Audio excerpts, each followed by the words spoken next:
الزام عمران خان پر۔ آپ کی عدالت میں عمران خان پر الزام ہے کہ ان کے ڈبل سٹینڈرڈ ہے۔ عمران صاحب، جو خبریں پاکستان سے یہاں تک پہنچتی ہیں اس سے پتہ چلتا ہے کہ آج کل نوجوانوں کو بہت اپدیش دیتے ہیں، پریچ کرتے ہیں کیسے فیملی ویلیوز پر دھیان دینا چاہیے، یہ بات صحیح ہے؟ کبھی کبھی۔ لیکن آپ جو لوگوں کو بتاتے ہیں وہ اپنے اوپر تو آپ نے امپلیمنٹ کیا نہیں۔ جب آپ نوجوان تھے تب آپ نے کیا کیا حرکتیں کی تھی، جب آپ لندن میں رہتے تھے اس کا چٹھا تو لوگوں کو معلوم ہی ہوگا۔ دیکھیں، اس لیے میری طرح کا آدمی زیادہ بہتر بتا سکتا ہے، کیونکہ جس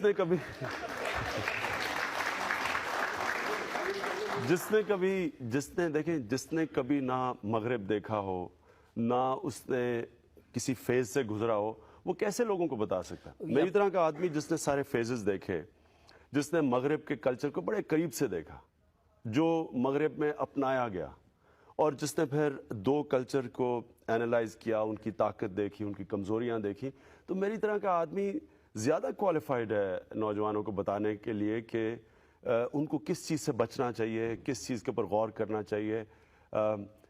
ایک بندروں کی طرح کسی اور کلچر کو کاپی نہیں کرنا چاہیے۔ تو یہ میرے سے میں سمجھتا ہوں نوجوان زیادہ سنیں گے بجائے اس کے جس کو پتہ ہی نہیں مغرب کیا۔ لیکن آپ کو بھی بتایا تھا جب آپ لندن جا رہے تھے 20 سال کی عمر میں، تو آپ کی ماں نے آپ کو کہا تھا کہ بیٹا یہ جو گوری میم ہے ان سے دور رہنا۔ میری والدہ نے صرف یہ کہا تھا کہ پاکستانی عورت سے شادی کرنا، اور وہ اس لیے اس نے کہا تھا کہ وہ میری والدہ چاہتی تھی میں پاکستان میں رہوں۔ ان کو یہ خطرہ تھا کہ اگر میں انگلینڈ میں شادی کرتا ہوں تو میں اپنا ملک چھوڑ کے انگلینڈ اس لیے چلا جاؤں گا کیونکہ میری بیوی پاکستان میں نہیں رہ سکے گی۔ لیکن ہوا یہ کہ ہر روز آپ کا جو گھر ہے وہ ڈسکوتھیک بن گیا تھا، ایک طرح کا لیونگ روم، وہیں رہتے تھے، جو ٹی شرٹ پہنتے تھے اس پر لکھا ہوتا تھا big boys play at night. میرا کبھی بھی میرا لیونگ روم ڈسکوٹیک کبھی بھی نہیں بنا، اور big boys play at night کی ٹی شرٹ وہ اصل میں ہم ان دنوں میں ورلڈ سیریز کرکٹ کھیلتے تھے کیری پیکر کی آسٹریلیا میں، وہ ہمیں سب کو انہوں نے وہ نائٹ کرکٹ کو پروموٹ کرنے کے لیے انہوں نے ٹی شرٹس دی۔ لیکن بہت ساری ایسی حرکتیں تھی جو ٹی شرٹ پر لکھی نہیں ہوتی تھی۔ دیکھیں، یہ تو اب آپ کا جو امیجنیشن ہے یہ زیادہ آگے جا رہا ہے۔ جو بھی حرکتیں ہوں گی، کوئی ایسی، میں ایک نارمل اپنے زمانے کا نوجوان تھا، اور کبھی اپنے آپ کو یہ نہیں سمجھا کہ جو میں کوئی پلے بوائے ہوں یا یہ میڈیا میں۔ لیکن آپ کی مجبوری ہوتی ہے، آپ میڈیا میں آپ کو پروجیکٹ کرنا ہوتا ہے، آپ کو چینلز اپنے لوگوں کو دکھانی ہوتی ہیں، اخبار بیچنے ہوتے ہیں۔ یہ خبریں چھپتی تھی، آپ کو بہت مزہ آتا تھا۔ یہ میں کبھی نہیں کہتا کہ میں فرشتہ تھا، لیکن میں کچھ تو مانا وہ نہیں کچھ تو مانا۔ جی۔ بہت سارے نام آپ کے ساتھ برٹش میڈیا نے جوڑے تھے، بہت لمبی لسٹ ہے۔ ایما سارجنٹ کا نام آپ کے ساتھ جڑا، لولو بلیکر کا نام آپ کے ساتھ جڑا، سوسن کا نام آپ کے ساتھ جڑا، گولڈی ہارن فلم سٹار کا نام آپ کے ساتھ جڑا، میری ہلکن کا نام آپ کے ساتھ جڑا، آپ کو یاد آ رہے ہوں گے کہ کر کے یہ سب۔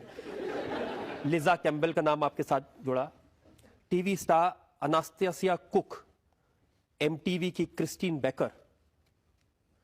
اب کچھ تو سچ ہوگا اگر اتنے سارے نام دیے ہیں تو۔ یہ تو بھی آپ نے تھوڑے گنے ہیں۔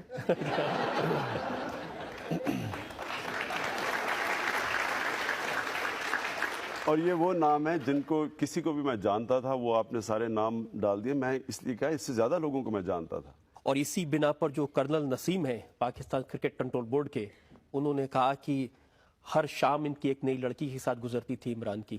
یہ کرنل نسیم اپنی فینٹیسیز میرے زیر رہنے کی کوشش کر رہے تھے، ان کی یہ فینٹیسی ہوگی۔ اس میں سچائی نہیں ہے؟ کوئی اور ٹھوس کوئی صحیح الزام لگائیں، یہ کیا الزام لگا رہے ہیں؟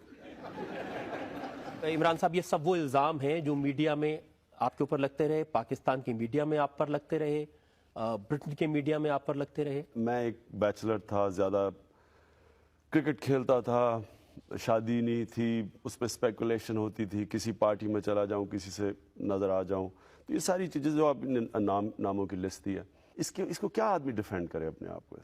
لیکن یہ بات، اور یہ اتنی پرانی آپ باتیں کر رہے ہیں کہ یہ میں تو بھول بھی چکا ہوں یہ سب چیزیں۔ کبھی نہ کبھی کسی کو تو یاد دلانا پڑتا ہے عمران صاحب۔ میرا تو ایک شادی سے پہلے کا فیز تھا جو میں بھول چکا ہوں، اس کے بعد شادی کے بعد کا فیز ہے اس کو وہ مجھے یاد ہے, اس کے اوپر کوئی بات کرے. عمران صاحب آپ کی کرکٹ کو لے کر ہمارے پاس الزام ہے. عمران خان پر الزام ہے کہ انہوں نے کرکٹ کا استعمال اپنے فائدے کے لیے کیا. عمران صاحب یہ صحیح ہے کہ کرکٹ نے آپ کو سپر سٹار بنایا, جنتا نے آپ کو بہت پیار دیا, نوجوانوں نے ایک طرح سے گاڈ آف کرکٹ خدا سمجھا آپ کو, لیکن آپ نے کرکٹ کے لیے کیا کیا؟ کرکٹ کے لیے جب میں پلیئر تھا کوشش کی ٹیم کو جتانے کے لیے. جب میں کیپٹن بنا تو مجھے بڑا فخر ہے اس چیز میں کہ پاکستان ٹیم جب میں چھوڑ کے گیا تو پاکستان کی بہترین ٹیم تھی اور وہ ورلڈ کپ جیتنے والی ٹیم تھی, اور جو وہ 92 کے بعد ٹیم تھی وہ دنیا میں اس وقت نمبر 1 ٹیم, ٹیلنٹ کے اندر وہ دنیا کی نمبر 1 ٹیم تھی. لیکن جو آپ کے ساتھ کھیلتے تھے انہوں نے کہا کہ عمران خان نے کرکٹ میں جو اپنا کریئر تھا اس کا استعمال صرف اپنے آپ کو اسٹیبلش کرنے کے لیے کیا, اپنا ڈومینیشن کرکٹ پر بڑھانے کے لیے کیا. میں نے 1987 کے اندر میں نے اپنی ریٹائرمنٹ اناؤنس کر دی تھی, اور اس کی وجہ یہ تھی کہ میرا جو آگ تھی, جو جنون تھا کرکٹ میں, وہ ختم ہو گیا تھا. یعنی کہ وہ اس سطح پہ نہیں تھا. تو میں نے سوچا کہ میں اپنی پیک پہ چھوڑوں بجائے اس کے کہ مجھے کوئی نکال دے ٹیم سے. میں جب پیک پہ ہوں تو میں کرکٹ چھوڑوں. اس کے بعد جنرل ضیاء نے مجھے پبلکلی ریکویسٹ کی کہ ٹیم کے اندر واپس آؤ, ٹیم کو ضرورت ہے. تو میں پھر ٹیم کے لیے واپس آیا, اور اس کے بعد پھر میں کرکٹ چھوڑنے کا سوچ رہا تھا, لیکن تب تک میں نے کینسر ہاسپٹل کا پروجیکٹ شروع کیا. تو کینسر ہاسپٹل کے پروجیکٹ کے جو ڈاکٹرز تھے انہوں نے, جو ہمارے ساتھ بورڈ آف گورننس تھے, ان سب نے مجھے کہا کہ اگر آپ کرکٹ سے اس وقت نکل جائیں گے تو آپ اس ہاسپٹل کو بنا نہیں سکیں گے, کیونکہ اس کے لیے آپ کو پبلک آئی میں رہنا ہے, آپ کو پیسے اکٹھے کرنے ہیں, اور اگر آپ کے پاس آپ پبلک آئی سے نکل گئے تو ہم ہاسپٹل کے لیے جو اتنا زیادہ 70 کروڑ روپیہ اکٹھا کرنا تھا آپ نہیں کر سکیں گے. لہٰذا اس کے بعد میں صرف کرکٹ کھیلا کینسر ہاسپٹل کے لیے. جاوید میاں کی کتاب ہے آٹوبایوگرافی, اس میں انہوں نے لکھا ہے کہ جو پلیئرز ہیں انہوں نے عمران صاحب کا نام میٹر رکھ دیا تھا, یعنی وہ میٹر جو صرف پیسے سے چلتا ہے.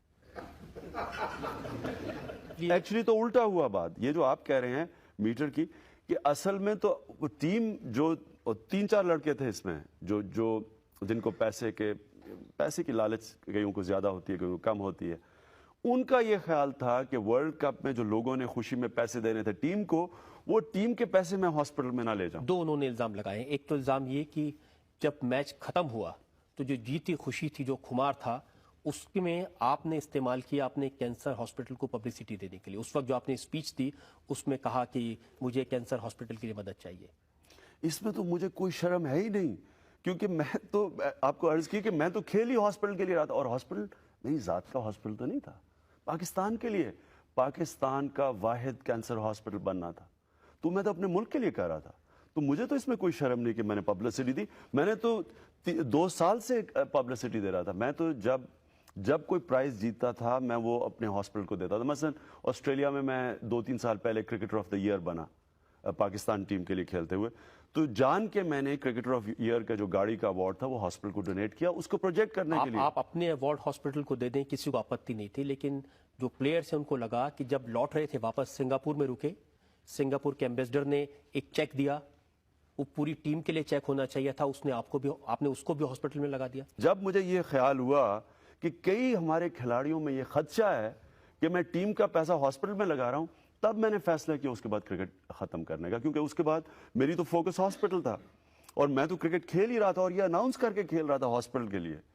تو اس میں تو کوئی, لیکن یہ کہنا کہ میں لڑکوں کا پیسہ ہاسپٹل میں لگاؤں, یہ تو کبھی کسی صورت میں نہیں کر سکتا تھا. اور یہ جو آپ سنگاپور کی بات کر رہے ہیں, وہ ایمبیسڈر ابھی بھی ہے, اب سنگاپور میں نہیں ہے, اسلام آباد میں ہے, اس نے پیسے ہی ہاسپٹل کے لیے اکٹھے کیے تھے.